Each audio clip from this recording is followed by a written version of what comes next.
नमस्कार मंडळी, recipe with Rupali या यूट्यूब चॅनलमध्ये तुमचे खूप खूप स्वागत आहे।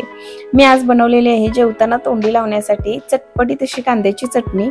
ही जर कांद्याची चटणी तुम्ही एकदा बनवली ना तर रोज जेवताना तुम्ही ही चटणी बनवून खाल, एवढी चवीला अप्रतिम होते। ही कांद्याची चटणी करण्यासाठी या ठिकाणी मध्यम आकाराचे 2 कांदे घेतलेले आहेत। तुम्हाला जेवढी चटणी बनवायची आहे तेवढे कांदे तुम्ही घेऊ शकता। त्यानंतर या ठिकाणी 10 ते 12 पाकळ्या लसूण घ्यायचा, 8 ते 10 कढीपत्त्याची पाने, बारीक चिरलेली कोथिंबीर, अर्धा चमचा बेडगी मिरची पावडर, 1 पाव चमचा मीठ, 2 हिरव्या मिरच्या।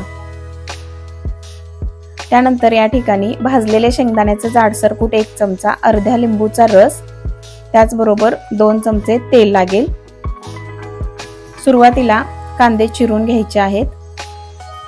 तुम्हाला जसा कांदा चिरायचा असेल एकदम बारीक किंवा लांब कांदा चिरायचा असेल तसा तुम्ही चिरू शकता। सुरुवातीला कांदा मधून कट करून कांदा सोलून घ्यायचा। मी या ठिकाणी कांदा एकदम बारीक चिरून घेतलेला आहे।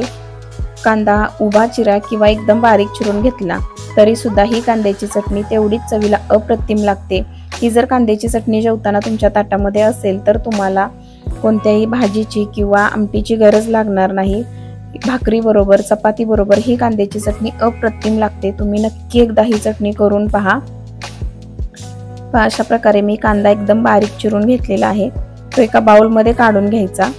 त्यामध्ये आता अर्धा चमचा बेडगी मिरची पावडर टाकायची, 1 चमचा भाजलेल्या शेंगदाण्याचं जाडसर कूट, पाव चमचा मीठ टाकायचं।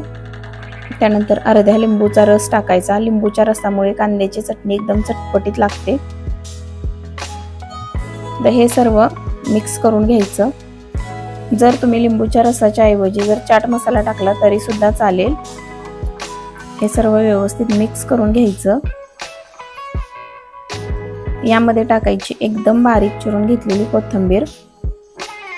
कोथिंबीर सुद्धा व्यवस्थित मिक्स करून घ्यायची। या ठिकाणी मी 2 लोकांसाठी 2 कांदे घेतलेले आहेत। तुम्हाला जर जास्ती बनवायचे असेल तर बाकीचं साहित्य सुद्धा थोडं प्रमाण त्याचं वाढवायचं आहे। हे व्यवस्थित मिक्स करून झालेलं आहे। आता फोडणी द्यायची। फोडणीसाठी तडका पॅन गरम करण्यासाठी ठेवायचा। त्यामध्ये 2 चमचे तेल टाकायचं। तेल छान गरम झाले की त्यामध्ये ठेचलेला लसूण टाकायचा। त्यानंतर मधून कट करून घेतलेली हिरवी मिरची आणि कढीपत्त्याची पाने टाकायची। लसूण चांगला तांबूस होईपर्यंत परतून घ्यायचा, म्हणजे लसणाचा जो खमंगपणा आहे तो या कांद्याच्या चटणीमध्ये उतरतो। एकदम तांबूस लसूण झाल्यानंतरच ही फोडणी आहे ती या कांद्याच्या चटणीवरती ओतायची। खमंग अशी फोडणी बसलेली आहे।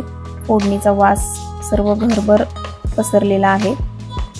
हे सर्व छान मिक्स करून घ्यायचं। तयार झालेली आहे झटपट तयार होणारी चटपटीत अशी कांद्याची चटणी। ही चटणी तुम्ही नक्की एकदा करून पहा। तुम्हाला सुद्धा आणि तुमच्या घरच्यांना सुद्धा खूप म्हणजे खूप आवडेल।